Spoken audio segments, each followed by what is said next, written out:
Hey YouTube, and thanks for watching Junkworks Garage. Well, right now we just got done putting a lift on this rig.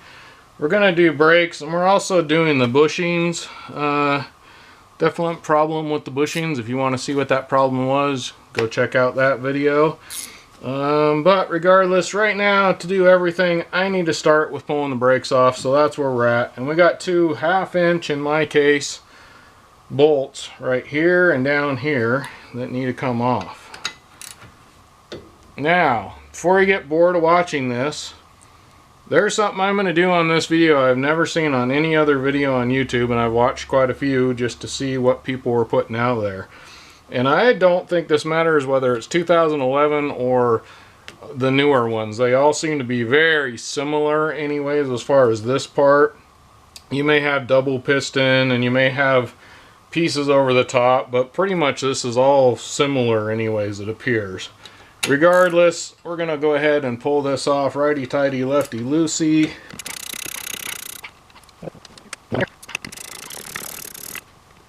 So we're going to pull this off now.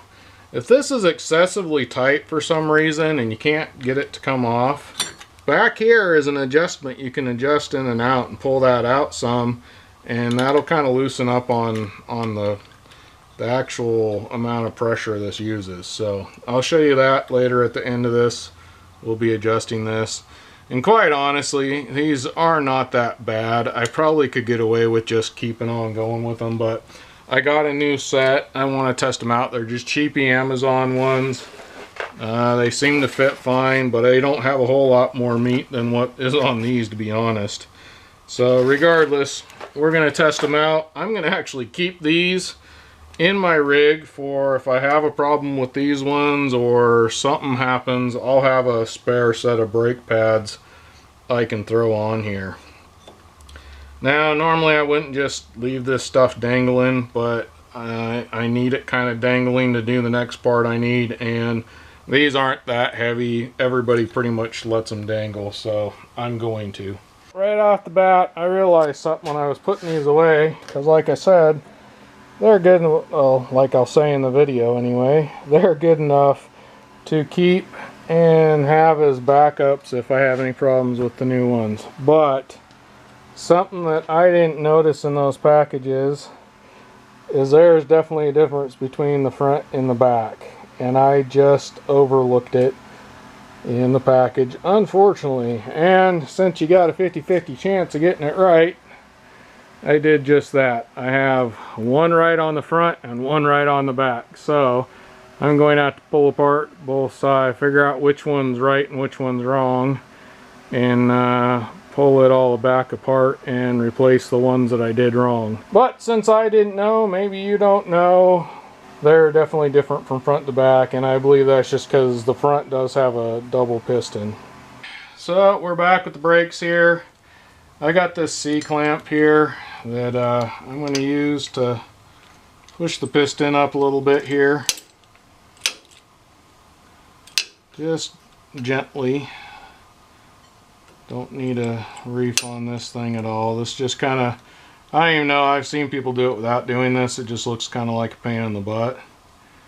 So I like to push the piston in. Plus it kind of flushes out the fluid a little bit. Back flushes it so that it might clean it out a little bit. Plus on this one it's not as big a deal, but on most brakes, if you don't do that, you can't get the brake pads back on very well. So there you go.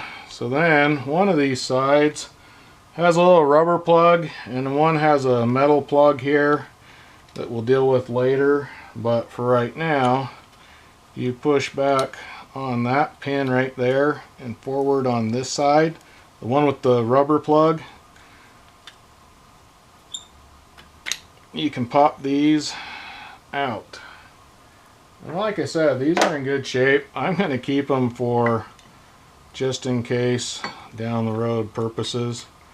Now bring it all the way out to the edge here, and yet again, kind of pull back on this right here, this piece, and bring it forward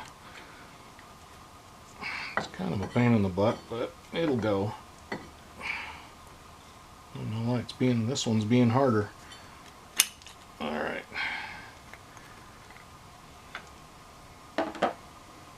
I'm going to go ahead and yank this plug out right here.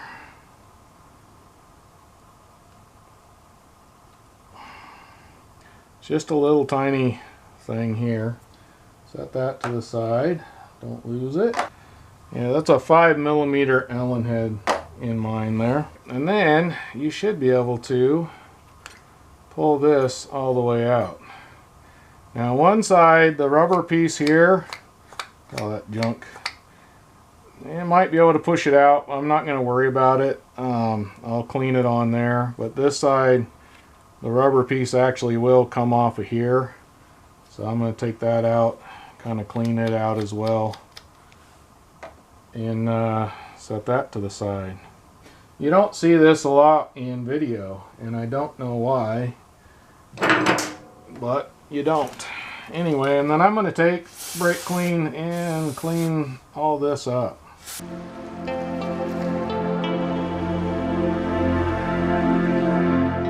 Then we got this right here. It's brake and caliper grease. We're going to take that, and on these pins here,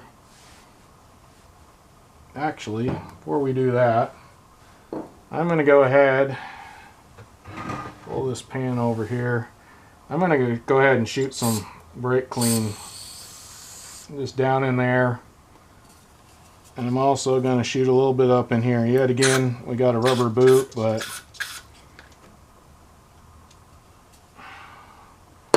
it's okay. It'll be alright. And then right here I got like a little bottle brush, carburetor cleaner brush, whatever you want to call it. And I'm just going to go ahead and just kind of run it down here. Not worried about this because this is just the rubber boot here. And just spraying it out should be fine. And shoot this one more time just to get the last of the residuals.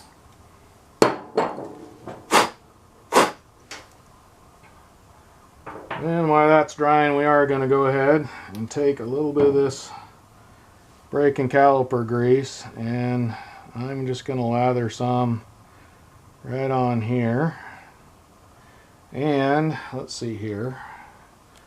That goes that way. I'm going to put a little bit on these outside edges right here,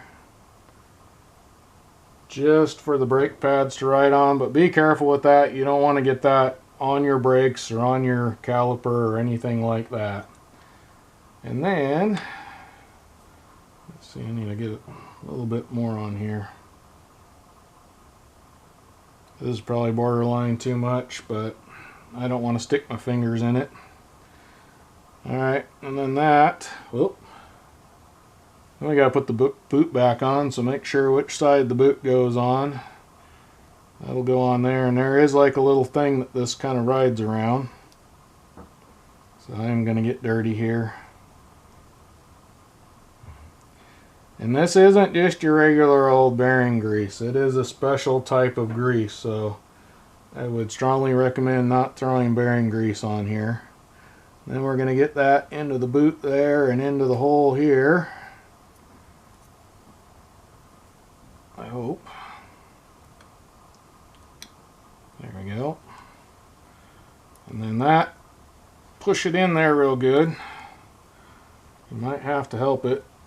This little boot right here needs to go over the top of the little thing there. Now I'm having problems. Of course, it went perfectly on the other side, but this side it's going to be a pain in the butt. And like always, as soon as I turn the camera off, we got her on there. I mean, as soon as I turned the camera off, it popped right on. So the camera definitely causes problems sometimes. Now we got to go ahead, and I'm going to spray some brake clean on a rag here and kind of clean some of this up, because I know I got some stuff on it. Never hurts to clean this stuff anyways. And here's the brake pads here. They're the purple ones.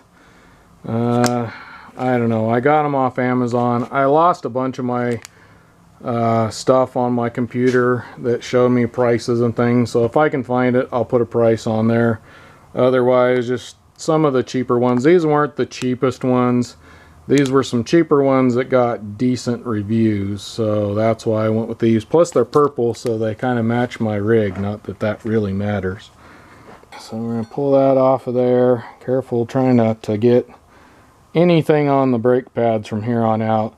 And I've noticed it doesn't seem to matter which pad goes where. They all seem to be the same, front and back, side to side, everything. So let's see here. Yeah, that's the one I want to put in. And then we got to pull this back and try not to touch the brakes too much.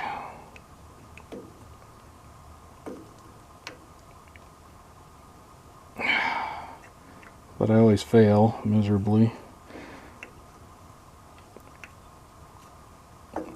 So that is not playing nicely. There we go.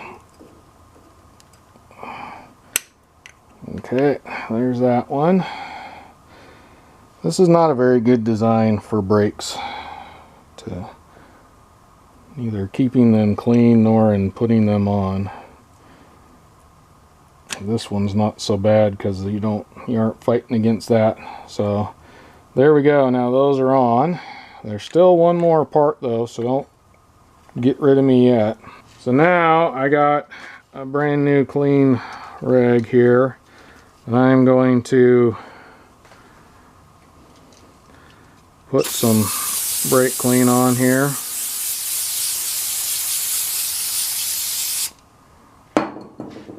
I'm going to take that and clean the brake, or the caliper. Being careful, we're going to go ahead and pull these apart, trying not to get any of the grease on the rotor now that we cleaned it. So you don't want this piece or this piece touching the rotor. And then we're going to just kind of run it in until we feel the threads here. Now don't leave yet. There's still one more big adjustment for these, but also I have not seen too many people. I've only seen a couple people do this in videos, and never during an actual brake replacement or brake pad replacement. Yet again, you're responsible for your torque specs. I'm going with snug.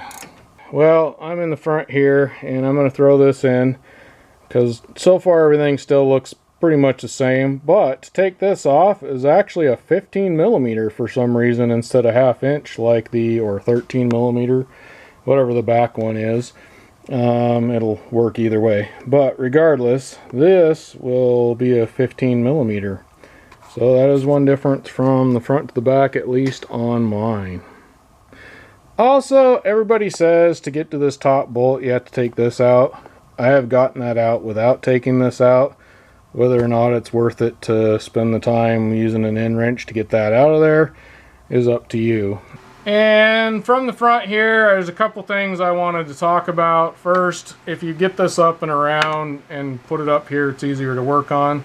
Second, if you pull this out, and I haven't seen this on anything else, but I was having trouble with the front ones here because they're double pistons, and it's just I don't have a tool to really put them in very easily, and they didn't seem to want to go in.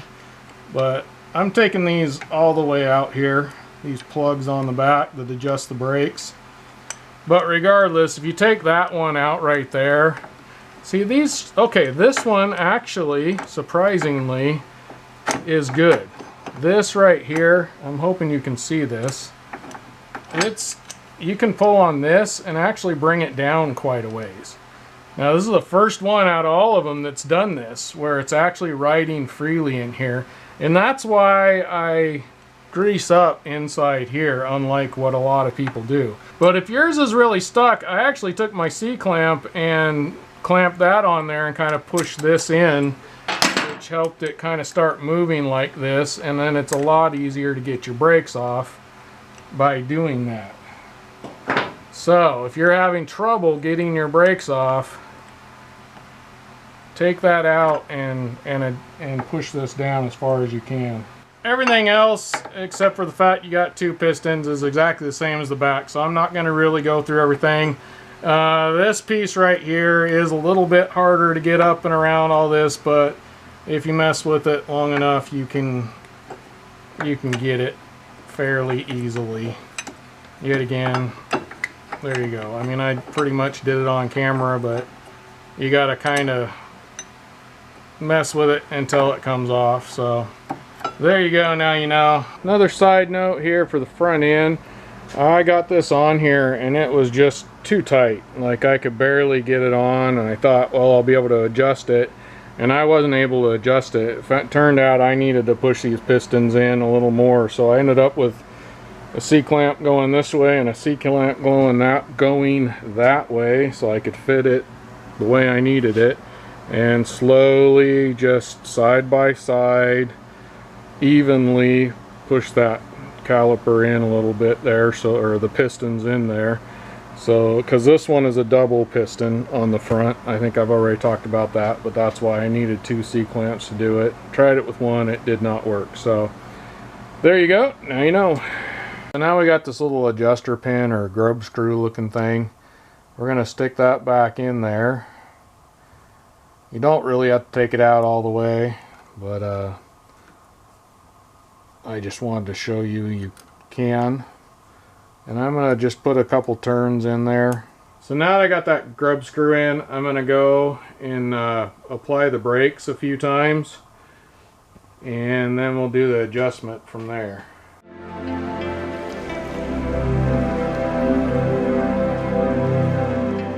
So I did the brakes, as you hopefully you saw here, which should kind of center it, and then it says this one should kind of move a little bit. So you want to turn it right, or tighten it until this kind of quits moving.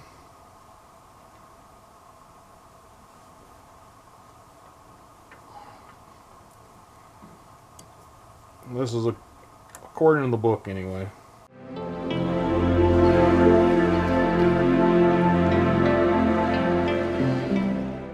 Okay, right there, that took, well, still a little bit, but that took most of the play out. Maybe a little bit more.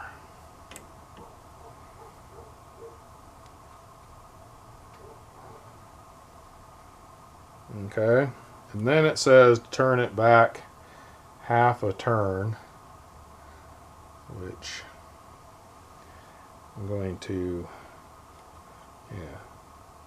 See, I can't move that anymore. It's definitely good. Then it says to turn it back half a turn. So I'm going to bring it up to about here. Like, oh, yep, that's backwards. And then it should have some movement, it says, but not excessive. So I'm pretty happy with that. I think we're good there. We're going to call it and hope that's right. That's according to the book, so yet again, you can do your own research, do what you want to do, but that's what the book says to do, so I'm going to do that. Hopefully you got something out of that. Get out there and get your junk working. Thanks for watching Junk Works Garage, where I'm proud to say I'm a jack of all and master of none. You all have a good one.